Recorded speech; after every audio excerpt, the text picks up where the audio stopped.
Kila mwaka tarehe 5 Mei dunia huadhimisha siku ya wakunga duniani, siku maalum ya kutambua, kusherekea na kuhamasisha kuhusu kazi ya wakunga.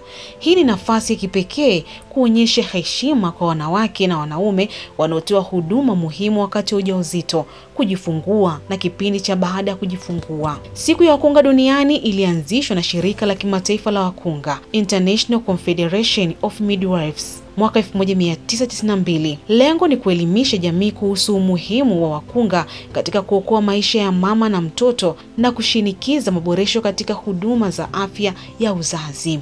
Wakunga wana nafasi ya kipekee katika maisha ya familia. Kwa uangalifu, maarifa na huruma yao, husaidia maelfu ya wanawake kila siku kujifungua salama. Huduma zao huenda mbali zaidi ya kusaidia kuzaliwa kwa mtoto. Wanatoa ushauri wa afya ya uzazi, huduma za kinga na msaada wa kihisia kwa mama. Licha ya mchango wao mkubwa, wakunga wengi wanakumbana na mazingira duni ya kazi, uhaba wa vifaa na ukosefu wa kutambuliwa na jamii. Kila mwaka siku hii huadhimishwa kwa kauli mbiu tofauti kulingana na hali ya dunia. Kauli mbiu ya mwaka huu ni wakunga, moyo wa huduma ya uzazi salama, ikilenga kuonyesha kwamba hakuna huduma bora ya uzazi bila uwepo wa mkunga mwenye ujuzi na huruma. Mimi ni Fatina Suleimani.